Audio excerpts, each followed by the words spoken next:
आपल्याला मला वाटतं उद्या 5 वाजता आपला प्रचार संपणार आहे आणि सगळ्यांना माहिती आहे की आपल्याला मतदान कशाला करायचं आहे। कारण मतदानाला जात असताना आजकाल देशामध्ये एक नवीन फॅशन सुरू झालेली आहे की नेमकं मतदान कशासाठी हेच आपल्याला माहित नाही आहे। काही लोक सांगतात की हिंदू धर्माला द्या, हिंदुत्ववादीला द्या, पण मतदान त्याच्यासाठी आहे का? आपल्या देशामध्ये डॉक्टर बाबासाहेब आंबेडकरांनी च्या नेतृत्वाखाली जी घटना समिती झाली त्या घटनेमध्ये लोकशाही आपण स्वीकारली आणि त्या लोकशाहीमध्ये आपला राजा आपणच निवडण्यासाठी आपल्याला अधिकार दिला गेला। त्यापूर्वी राजे राजवाड्यांचं राज्य होतं, राजाचा मुलगाच राजा होत होता, पण आपण आपला राजा कोण असावा हे निवडण्याचे अधिकार डॉक्टर बाबासाहेब आंबेडकरांनी आपल्याला दिले। महानगरपालिकेमध्ये आपण नगरसेवक निवडून पाठवतो, विधानसभेमध्ये आपण आमदाराला निवडून पाठवतो आणि लोकसभेला खासदाराला निवडून पाठवतो आणि त्यांच्या माध्यमातून आपल्या भागातले विकास जे काही प्रश्न असतील, मग महापालिकेच्या प्रश्नातून पाणी, रस्ते, ड्रेनेज, पाईपलाईन, लाईटची सोय हे करण्यासाठी नगरसेवकाची भूमिका असते। आणि राज्य शासनाचं काम काय असतं तर उद्योगधंदे वाढवणे, कायदा तयार करणे आणि त्याचं इम्प्लिमेंटेशन करण्यासाठी आपण त्याच्या विधानसभेमध्ये आपण त्याचे हे सगळे मांडणी करतो आणि लोकसभेच्या माध्यमातून मग महागाई असेल, अन्नधान्य असेल, परराष्ट्र धोरण असेल, वेगवेगळे देशामध्ये राज्याला धोरण लावणे, महागाई कशी कमी करता येईल ह्याच्यासाठी आपण खासदाराला निवडून पाठवतो। मग विमानाचा प्रश्न असेल, रेल्वेचा प्रश्न असेल, ह्या सगळ्या अनेक त्यांच्या अखत्यारीतील कामं असतात, पण लोकांना आता हेच समजत नाही की आपण मतदान कशाला जायचं। आपण विकास बाजूला ठेवला आहे आणि तू हिंदू, तू मुस्लिम, तू दलित, तू ख्रिश्चन अशा पद्धतीचं ज्यांनी काहीच काम केलं नाही असे लोक हे मुद्दे पुढे आणून आपल्याला फसवून मतं घेण्याचं काम सुरू आहे। तेव्हा आपण सावध राहण्याची गरज आहे आणि सांगण्याची गरज आहे की ह्याच्यासाठी मतदान नाही।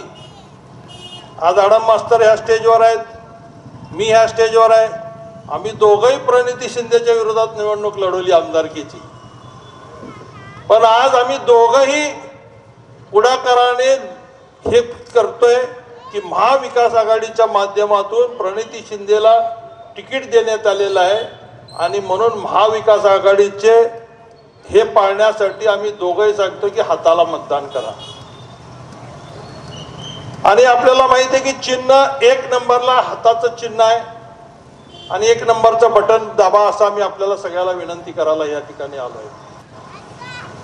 मोदींनी 2014ला अनेक मोठ्या गोष्टी सांगितल्या, त्याच्यात प्रामुख्याने आपल्याला माहिती आहे की महागाई कमी करू म्हणाले, झाली का महागाई कमी? भ्रष्टाचार कमी करू म्हणाले, ना खाऊंगा ना खाने दूंगा, झालं का तसं? त्यांनी जे जे वायदे केले त्यापैकी तुम्ही आठवण बघा, एक सुद्धा वायदा महिला सुरक्षित आहेत ना, 2 कोटी लोकांना नोकरी दरवर्षी देऊ म्हणाले, 10 वर्षात खरं तर 20,000 कोटी लोकांना 20 कोटी लोकांना नोकरी मिळायला पाहिजे होती, पण किती लोकांना मिळाली? फक्त 2ला, एक अदानी आणि एक अंबानी। 370 कलमच्या बाबतीत ते सांगतात, पण 370 कलम फक्त अ आणि ब मधलं ब उडवलंय, त्यात फक्त अदानीने त्या ठिकाणी जमिनी घेतलेत। लोकांना जमीन घेता येईल असं जे खोटं प्रचार करतात, तिथल्या पंडितांना तिथं एक सुद्धा पंडित काश्मीरमध्ये आज त्या ठिकाणी राहायला परत गेलेला नाहीये। ही वस्तुस्थिती लपवण्याचा प्रयत्न करतात।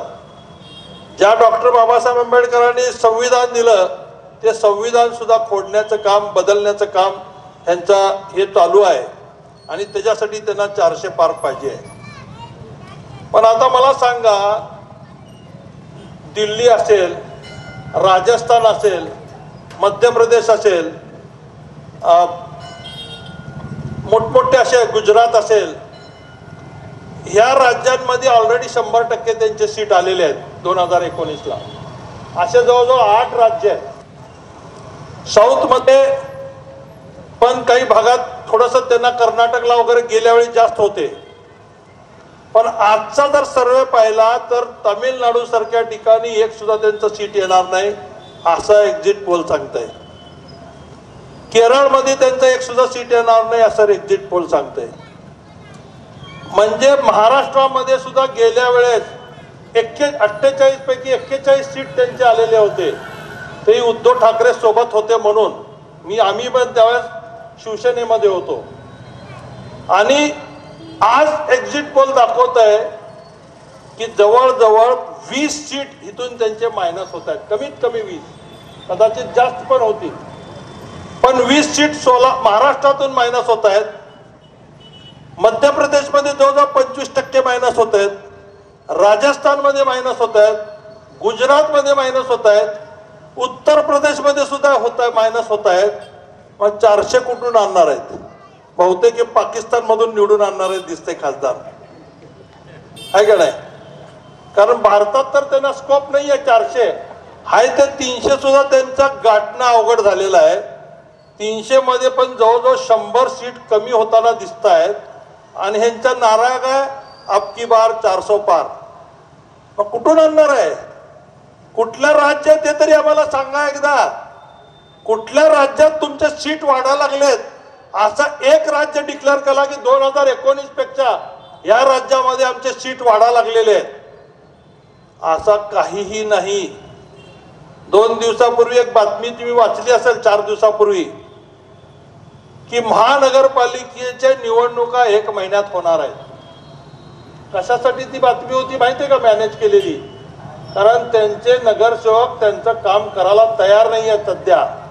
कारण 2 वर्ष झालं सगळ्याला घरी बसवलेलं आहे.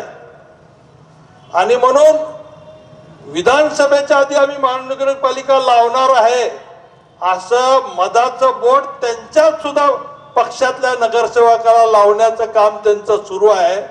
की जेणेकरून महापालिका आली म्हणून तरी आमचे लोक पळतील, या कुटील डावाने त्यांनी अशी बातमी मॅनेज केलेली आहे.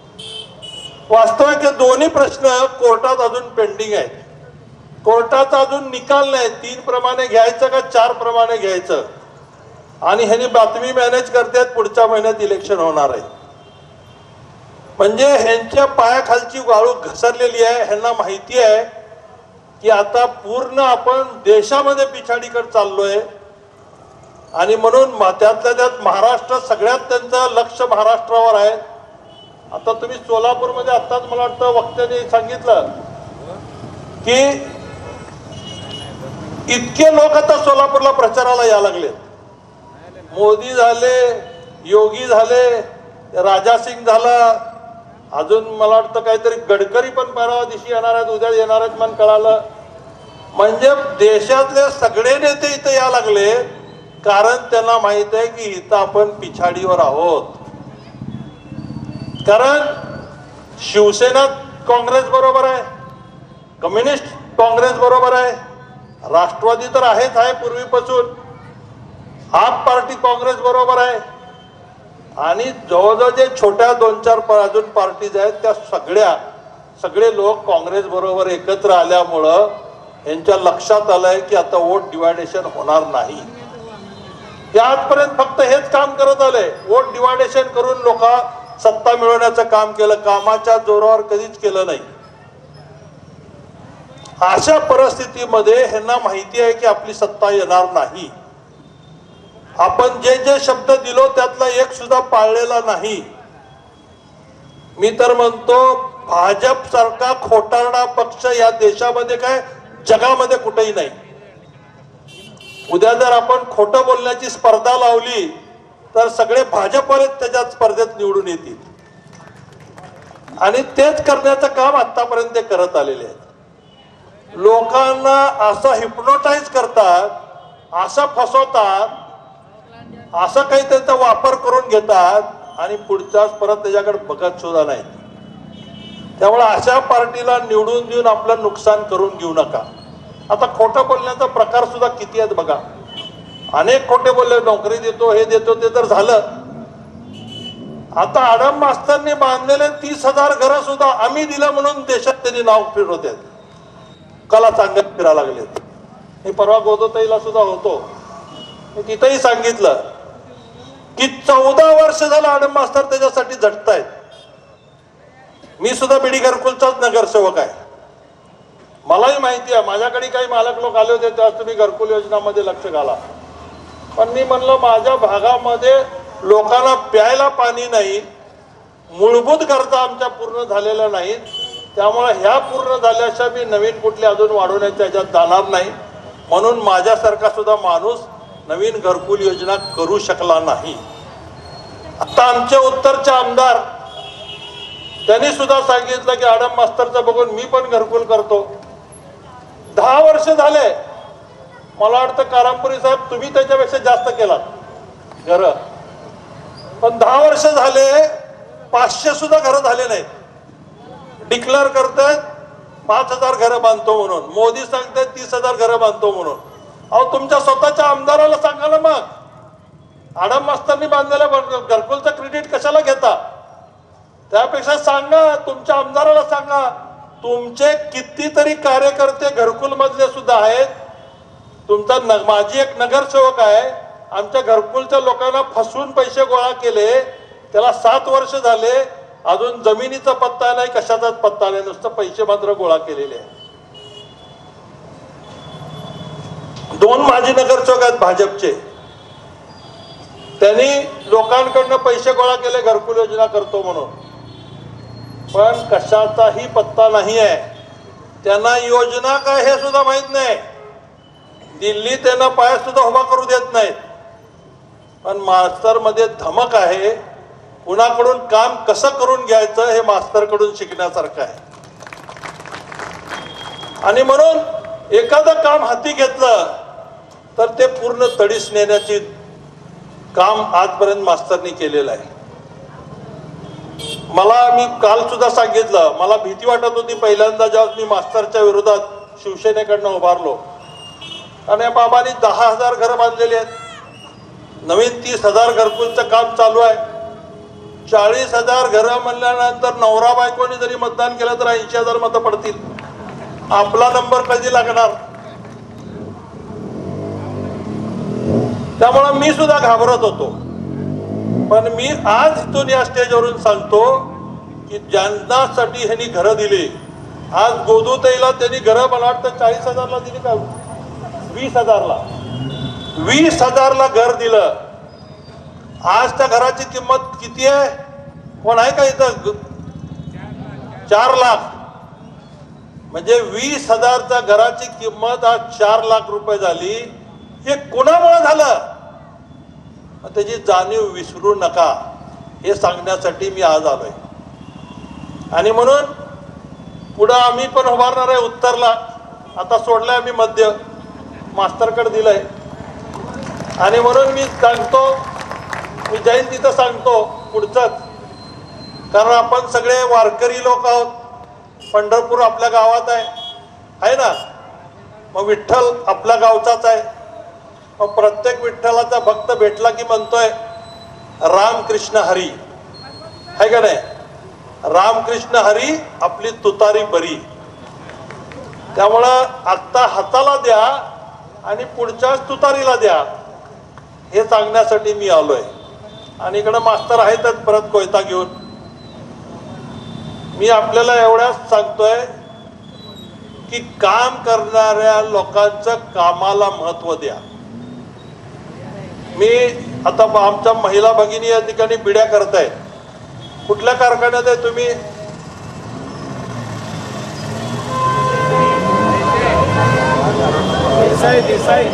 देसाई मध्ये. आता तुम्ही काम देसाई मध्ये करता, पगार मागायला संभाजी मध्ये जाता का? बिडी करता देसाई बिडीची, आणि पगार मागायला संभाजीमध्ये जाता का? मग घरकुल देते आडम मास्तर आणि मतं देता दुसऱ्याला. हे बरोबर आहे का तुमचं?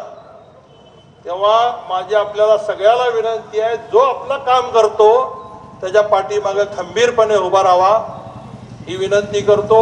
आज शिंदे साहेबांनी काम इतकं केलेलं आहे सोलापूरला. आज आपण भले 5 दिवसाला 6 दिवसाला पाणी पितोय, पण ते सुशील कुमार शिंदेने उजनी टू सोलापूर पाईपलाईन 10 वर्षापूर्वी आणली, म्हणून आज सोलापूरला कमीत कमी 5 दिवसाला एकदा पाणी मिळत आहे. 10 वर्षात साधी दुसरी लाईन यांना टाकता आली नाही. दरवेळी खोटं बोलायचं. आता त्यांचे बगलबच्चे सांगतायत भाजपचे की दुहेरी लाईनचं काम चालू आहे. मला सांगा, 850 कोटीची तरतूद तुम्ही केली आहे, ह्याचं सर्टिफिकेट उद्या पेपरमध्ये टाका हिम्मत असेल तर. तुमच्याकडे तरतूदच नाही आहे आणि लाईन पूर्ण होणार आहे म्हणून खोटं आश्वासन सोलापूरकरांना देत आहे. जसं प्रत्येक इलेक्शनला रोज पाणी देऊ म्हणला, 1 दिवस आड पाणी होतं तिथं 5 दिवस आड घेऊन 5 दिवस आड 8-8 दिवस आड घेऊन गेला. तशाच पद्धतीचं आता चालू असलेल्या पाईपलाईनचं सुद्धा जुमला आहे, खोटं बोलणं आहे. म्हणून मी आधीच सांगितलं, बीजेपीला मत म्हणजे खोटं बोलणाऱ्याला मत. ह्याने अनेक लोकांना ह्यांच्या पक्षात घेतलं का नाही? कुणाला घेतलं? आमच्यासारख्या चांगल्या लोकांना घेतलं नाही. ज्यांनी ज्यांनी लफडे केले, ज्यांनी ज्यांनी चोऱ्या केल्या है का नाही, ज्यांनी घोटाळे केले, अशा लोकांना त्यांनी सगळ्यांना घेतलं. मग आता सांगा, ज्यांनी पाप केलंय ते कुठं जायला पाहिजे? आपण हिंदू धर्मामध्ये पाप केलेला माणूस कुठं जातो? नरकात. मग आता हे भाजप काय झालंय? सगळे तिथं चाललेत नरकात. पाप केलेले सगळे लोक कुठं चाललेत? भाजपामध्ये. म्हणजे सगळे नरकात चाललेले आहेत. मग तुम्हाला नरकात जायचंय का? मग यांना मत देऊ नका. नरकात जायचं नसेल तर मत देऊ नका. तुम्हाला जे चांगलं काम केलंय त्याच्यासाठी, स्वर्गात जाण्यासाठी तुम्ही हाताला मत द्या, पुढच्या मास्तरला द्या, मला द्या. आणि आमच्या माध्यमातून बीडी घरकुलमध्ये मी काय काम केलंय तुम्हाला सगळ्याला माहिती आहे. मास्तरनी घरकुलमध्ये काय केलंय मी वेगळं परत सांगण्याची गरज नाही आहे. त्यामुळं कार्यक्रम आज बरेच असल्यामुळं मी स्वतःच म्हणलं की मी थोडंसं आधी बोलून जातो. अजून 4-5 ठिकाणी जायचं आहे, तरीला पण मला वाटतं अजून थोडासा वेळ लागेल. त्यामुळं मी आपला अधिक वेळ न घेता, उद्या प्रचार संपतोय, परत रिपिटेशन करून सांगतोय, 1 नंबरला हाताचं चिन्ह आहे. हाताचं चिन्हाचं बटन दाबा. ज्या पद्धतीने सुशील कुमार शिंदे साहेबांनी या भागात NTPC आणली, अनेक रेल्वे स्टेशन सुरुवातीला त्यांनीच सुधारवलं आपलं, अनेक कामं सांगता येईल. सोलापूरला स्वतंत्र विद्यापीठ केली आपली मुलं शिकावीत म्हणून.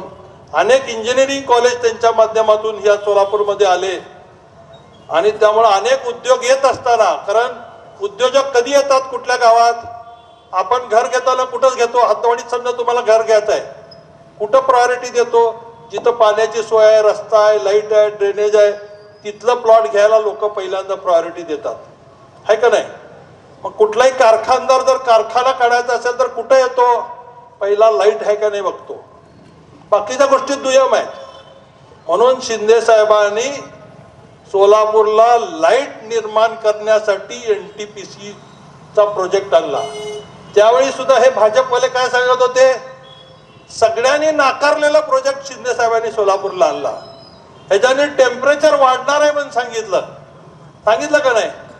10 वर्षात जिथं आता NTPC उभारलेली आहे तिथल्या कोणाची तरी तक्रार आली का की आमच्याकडे हे वाढलेलं आहे म्हणून, टेम्परेचर वाढलंय म्हणून? कुणाची नाही. पण प्रत्येक वेळी कुठल्याही गोष्टीला स्वतः करायचं नाही आणि केलेल्या कामाला काहीतरी टीका करून लोकांची दिशाभूल करायची, एवढंच काम या BJP वाल्यांना येतंय. आणि म्हणून आज दुर्दैवाने आपलं दुर्दैव म्हणावं लागेल की साहेबांनी NTPC आणल्यानंतर अजून जर 5 वर्ष मिळाले असते तर अनेक उद्योजक तिथं आले असते आणि म्हणेन सगळ्याच्या हाताला काम मिळालं असतं. तुमच्या हाताला खरंच काम मिळावं असं तुम्हाला वाटत असेल तर शिंदे साहेबांनी कडनं अधुरं राहिलेलं जे स्वप्न आहे ते पूर्ण करण्यासाठी प्रणितीताईला निवडून द्या अशी विनंती करून परत एकदा सगळ्यांना मनापासून शुभेच्छा देऊन रजा घेतो. जय हिंद, जय महाराष्ट्र.